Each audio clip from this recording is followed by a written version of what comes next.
Ya, 2 minggu ini dikatakan oleh Presiden menjadi kunci untuk penyelesaian atau menekan penyebaran virus corona khususnya di Pulau Jawa. Nah, salah satu provinsi di Pulau Jawa yang tingkat pertambahan kasus corona cukup tinggi yaitu adalah Jawa Timur.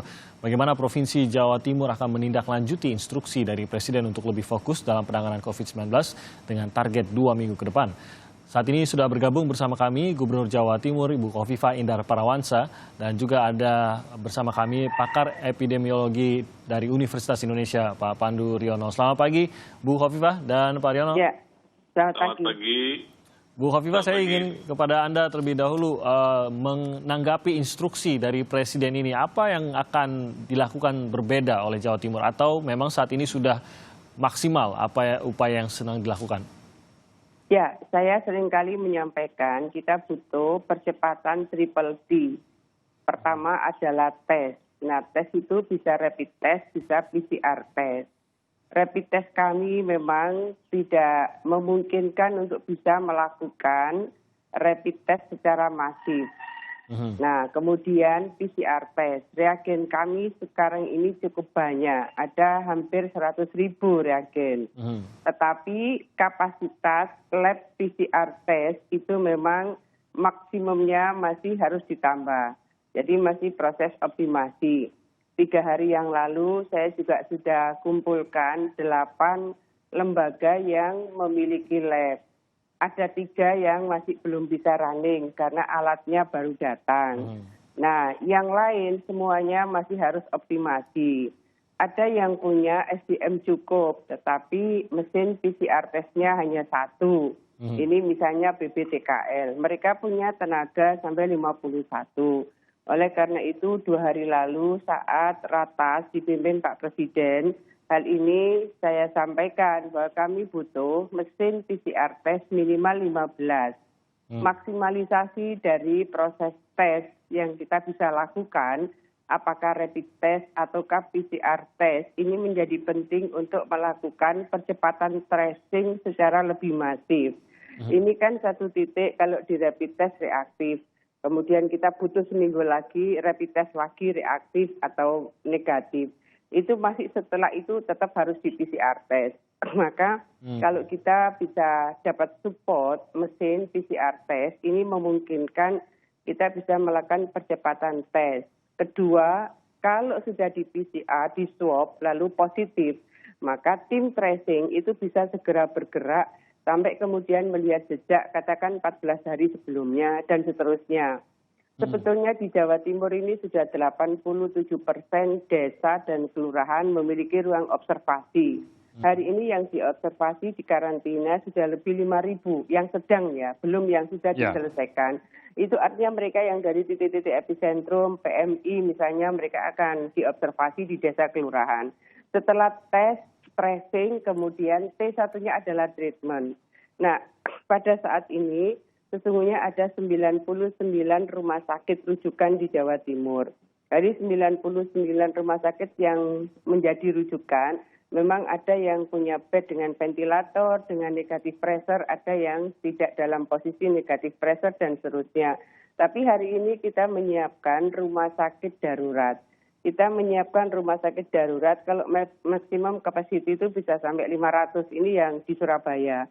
Di Malang, kami sekarang sedang di Malang, ini kita juga akan melihat rumah sakit Kota Malang yang akan disiapkan sebagai rumah sakit darurat. Kita ini sudah melakukan rekrutmen sesungguhnya pada akhir Maret, 470 tenaga kesehatan. Sudah selesai rekrut, sudah selesai di training.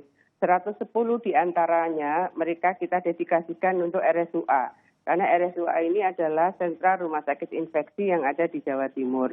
Nah, setelah itu, kalau triple T, kalau cepat dites, cepat di tracing, cepat di treatment, maka insya Allah cepat sembuh. Nah, pola ini yang terus kami konsolidasikan saat ini.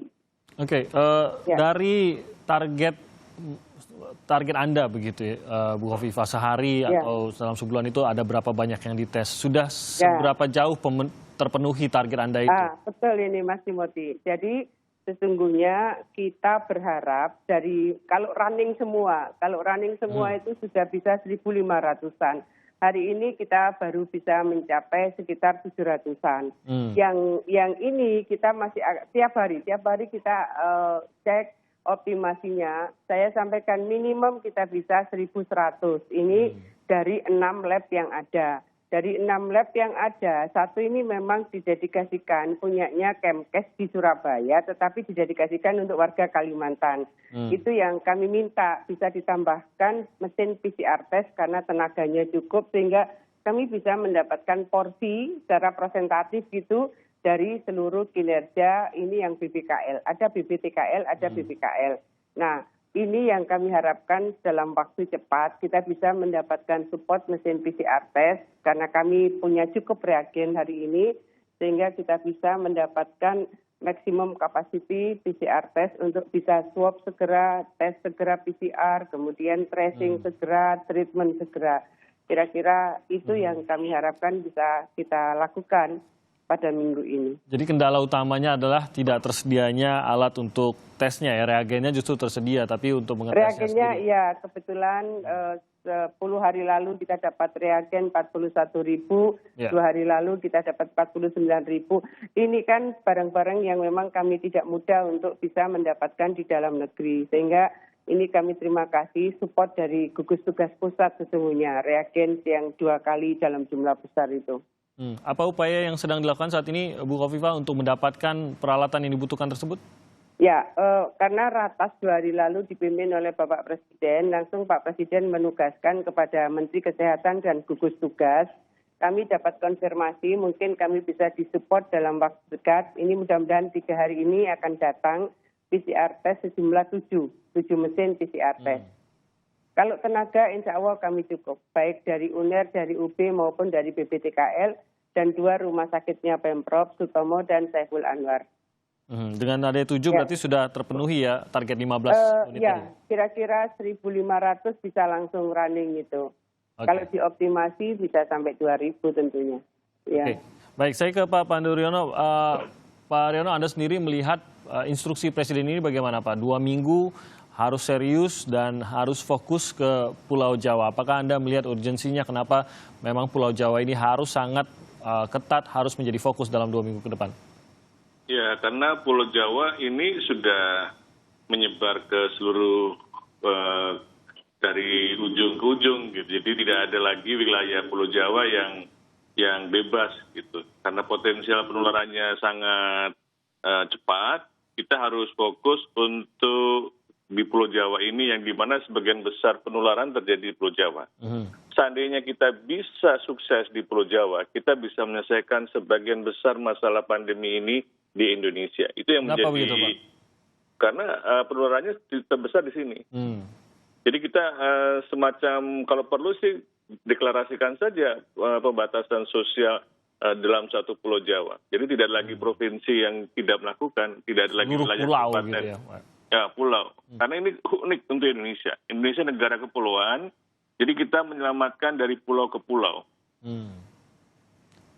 Nah, kalau tadi dikatakan bahwa Pulau Jawa ini menjadi sangat penting karena penyebarannya begitu masif dan juga penduduknya paling padat dan paling banyak, ini juga menjadi pulau yang paling rumit, Pak. Kalau memang harus diselesaikan, harus memilih salah satu pulau di mana kita harus fokuskan, ya Pulau Jawa ini pasti akan menjadi yang paling rumit. Apakah target Presiden ini, walaupun kita mengharapkan target tersebut tercapai, tapi seperti sesuatu harapan yang cukup jauh Pak, untuk kita bisa dapatkan begitu, Pak Riono?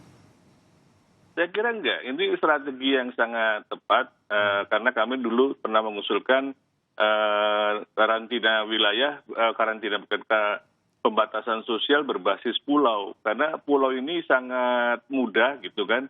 Kita bisa membatasi pergerakan penduduk dari pulau ke pulau dan juga di dalam pulau itu sendiri. Jadi problemnya adalah ini jauh lebih mudah secara geografis. Mungkin secara administratif butuh kerjasama yang sangat kuat di antara Pemda, di antara gubernur, di antara bupati, dan saya kira bisa. Karena ini satu wilayah yang sangat dinamis, semuanya terhubung dengan komunikasi yang baik. Kalau ada masalah di Jawa Timur bisa dibantu di wilayah lainnya. dan penyebaran kita bisa tekan supaya tidak menyebar ke wilayah provinsi lainnya. Dengan demikian maka prioritas ya, ini prioritas bukan meninggalkan pulau-pulau lain. Itu menjadi strategis kalau kita bisa menyelesaikannya. Apa sebenarnya yang harus menjadi aksi yang segera dilakukan atau bagaimana seharusnya menanggapi dalam bentuk aksi instruksi Presiden ini bagi kepala daerah di seluruh Pulau Jawa ini? Ya, kita harus bekerjasama. Sekarang sudah waktunya setiap gubernur itu bekerjasama yang di Pulau Jawa ini untuk bisa memetakan semua kebutuhan testing, kebutuhan untuk membatasi bagaimana pergerakan penduduk supaya tidak terlalu dinamis sehingga kita bisa batasi, karena ini masalahnya kan arus mudik. Dan mudik ini kan bisa sangat menyebar dari wilayah-wilayah di Pulau Jawa ini. Kemudian juga masalah yang lain yang kita bisa petakan adalah untuk membangun pembatasan sosial yang bisa berbasis komunitas. Karena Pulau Jawa ini unik sekali, di mana desa-desa, kota, dan sebagainya sebenarnya sebagian besar adalah sudah menjadi wilayah urban, dan wilayah urban ini yang menjadi prioritas untuk kita supaya mengidentifikasi tempat-tempat klaster-klaster yang mungkin terjadi yang kita bisa, biasanya sama itu dari kota Jakarta, Semarang, Surabaya, dan sebagainya. Ini yang menurut saya kita bisa lebih fokus. Oke, saya ke Bu Hovifah, adakah koordinasi, saya yakin ada, tapi maksud saya setelah ada perintah Presiden untuk Pulau Jawa menjadi fokus ini untuk penyelesaian penyebaran corona, adakah komunikasi lanjutan untuk berbicara mengenai bagaimana membangun sebuah strategi bersama, khususnya para pemimpin-pemimpin di Pulau Jawa ini, Bu Hovifah? Ya, sebetulnya kan kita dari awal untuk bisa mengajak masyarakat kami tidak mudik, ini koordinasinya sudah sangat intensif. Jadi kalau kami bisa mendapatkan support dari hulunya ini sudah di stop, itu lebih longgar kami. Kalau misalnya mereka sudah masuk ke wilayah Jawa Timur, katakan masuk lewat Ngawi atau masuk lewat Ketapang ya, Banyuwangi yang dari Bali, atau masuk lewat Tuban, itu kan 3 titik besar.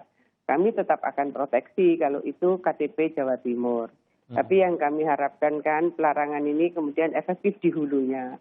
Kalau sudah sampai di Banyuwangi atau sudah sampai Tuban, sampai Ngawi, nggak mungkin KTP Jawa Timur kita suruh putar, itu nggak mungkin. Dan mereka harus dilakukan pemeriksaan berlapis. Nah, proses ini sebetulnya kalau kami koordinasi antar Dishub, kemudian antar Pemprov, kami juga sudah lakukan. Tapi kan tetepan banyak jalan tikus. Ke Jawa Timur pun dari 8 titik penyekat, ada 5 jalan yang semi tikus dan jalan tikus. 3 yang besar itu ya Banyuwangi, Exit Tol Ngawi, dan Tuban. Nah, yang lain itu masih ditemukan titik-titik yang saat tertentu mungkin pas tim yang menjaga sedang istirahat, nah mereka masuk. Misalnya. Ini tempat jadi koordinasi kami dengan Bupati, Wali Kota juga. Tapi kalau upaya kita untuk tidak misalnya meluaskan, misalnya ini yang sudah suspek, katakan di kasus Temboro misalnya. Kami pokoknya yang sudah di rapid test reaktif sudah ya di sini dulu. Sebetulnya itu kami lakukan. Misalnya apakah mereka yang mau pulang ke Jawa Tengah, apakah yang mau pulang ke NTB, mau pulang ke Makassar, Sulawesi Selatan, kita minta pokoknya yang reaktif, apalagi yang di swab positif semua di sini dulu. Jadi proses-proses seperti itu sudah kami lakukan. Yang sudah rapid test 2 kali, kemudian non-reaktif boleh silakan pulang. Jadi kita sudah mencoba untuk melokalisir jangan sampai kemudian ini nanti menjadi carrier ketika mereka kembali ke tempat masing-masing. Oke, kita akan jeda sebentar.